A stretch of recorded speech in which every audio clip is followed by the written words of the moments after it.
অন্যদিকে কাছাড়ের কাটিগড়া বিধানসভা এলাকার ঢলছড়া বিএসএফ ক্যাম্প সংলগ্ন এলাকায় তীব্র পানীয় জলের সংকটে চরম দুর্ভোগে প্রায় 50টি পরিবার।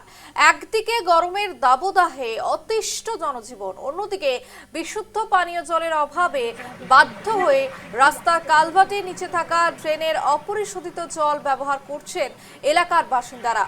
স্থানীয়দের অভিযোগ, পানীয় জল থেকে শুরু করে নিত্য প্রয়োজনীয় বিভিন্ন কাজে এই দূষিত জল ব্যবহার করতে হচ্ছে তাদের। ফলে বিশেষ করে এলাকার কচি কাঁচা শিশুরা বিভিন্ন রোগে আক্রান্ত হচ্ছে বলেও অভিযোগ করেছেন ভুক্তভোগীরা। বাসিন্দাদের দাবি, দীর্ঘদিন ধরে এলাকায় বিশুদ্ধ পানীয় জলের সমস্যার কথা জনপ্রতিনিধিদের নজরে আনা হয়েছে।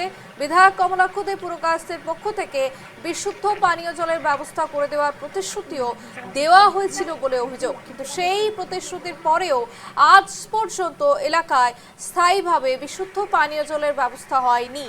ফলে প্রশ্ন উঠছে, একটি এলাকার মাত্র 50টি পরিবারের জন্য বিশুদ্ধ পানীয় জলের ব্যবস্থা করতেও যদি এত দীর্ঘ সময় লাগে, তাহলে জনপ্রতিনিধির প্রতিশ্রুতির বাস্তবায়ন কোথায়?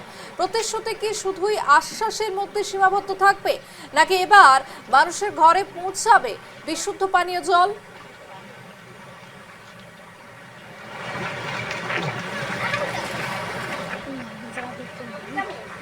বিশেষ প্রতিবেদন তুলে ধরেছে আমাদের প্রতিনিধি মান্তুনাথ। দেখুন, দাঁড়িয়ে রয়েছি কাটিগড়া বিধানসভার দলছড়া এলাকায়, এবং এই মুহূর্তে আমি দেখানোর চেষ্টা করব যে এই দলছড়া এলাকার মানুষ একটা বিশুদ্ধ পানীয় জলের জন্য কিভাবে ত্রাহিমাম পরিস্থিতির মধ্যে দিন কাটাচ্ছেন, এবং তাদের কাছে কোনো ধরনের বিশুদ্ধ জলের উপায় নেই, কোনো জনস্বাস্থ্য কারিগরি বিভাগের কোনো প্রকল্প নেই। আমি যেখানে দাঁড়িয়ে রয়েছি, পিছনেই রয়েছে কিন্তু শিলচর জয়ন্তিয়া সড়ক, এবং এই পাশেই রয়েছে বিএসএফ ক্যাম্প। বলতে গেলে বরখলার এবং কাটিগড়ার এই সীমান্ত ঘেঁষা অঞ্চলটা অত্যন্ত উন্নত একটি জায়গা, কিন্তু সেই উন্নত জায়গার মানুষের আমি আমার সতীর্থ ক্যামেরা পার্সনকে বলবো দেখানোর জন্য যে এক ফুটা জলের জন্য কি করছেন মানুষ। এখান থেকে নালা থেকে কিন্তু জল সংগ্রহ করে নিয়ে আসছেন, এবং তাদের পানীয় জলের যে যোগান ধরার জন্য কিন্তু তারা বিভিন্ন সময় ধরে দাবি জানিয়ে আসছেন যে এখানে একটি জনস্বাস্থ্য কারিগরি বিভাগের পানীয় জল প্রকল্প স্থাপনের জন্য, কিন্তু এই যে নালার এই নোংরা জল, অপরিশোধিত জল খেয়ে তারা কিন্তু বিভিন্ন ধরনের, আমরা তাদের সাথে আলোচনা করেছি, বিভিন্ন ধরনের রোগের আক্রান্ত হচ্ছেন এবং তাদের জীবন এক সংকটের মধ্যে।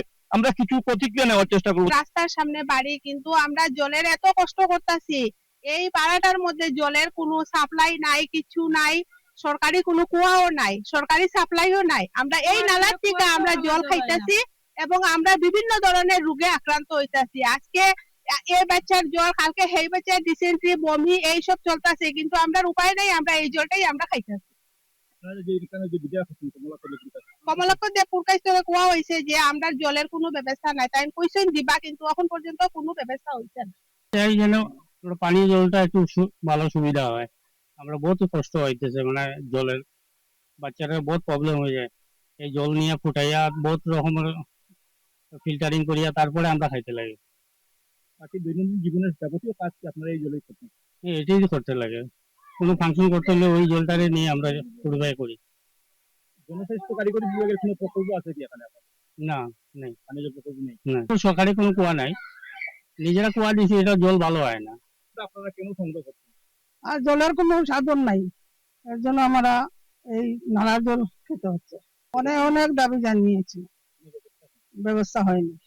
আমরা এই মুহূর্তে তাদের প্রতিক্রিয়া শুনলাম। আমি আবার দেখানোর চেষ্টা করছি যে এই যে শিলচর জয়ন্তিয়া সড়কের উপর যে একটা কালভার্ট রয়েছে, সেই কালভার্টের নিচ দিকে যেটা জল আসছে, সেই জল কিন্তু এই অপরিশোধিত জল খেয়ে তাদের জীবন নির্বাহ করতে হচ্ছে, এবং তারা এখানে যিনি স্থানীয় বিধায়ক রয়েছেন কমলাক্ষ দে পুরকায়স্থের কাছে তারা দাবি জানিয়েছেন। তিনি আশা দিয়েছেন যদিও, কিন্তু তাদের কথা এখনো কিন্তু সেই আশা পূরণ হয়নি। ফলে তারা এখানে যে তাদের শিশু বা ছেলেমেয়েরা রয়েছে, তারাও কিন্তু বিভিন্ন রোগে আক্রান্ত হচ্ছেন এই অপরিশোধিত জলকে। তাই শীঘ্রই এখানে জনস্বাস্থ্য কারিগরি বিভাগের পানীয় জল প্রকল্প কিংবা পরিশুদ্ধ জল পাওয়ার জোরালো দাবি জানিয়েছেন এই দলছড়া এলাকার মানুষ। বরখলা থেকে মান্তুনাথ, নিউজ লাইভ বাংলা।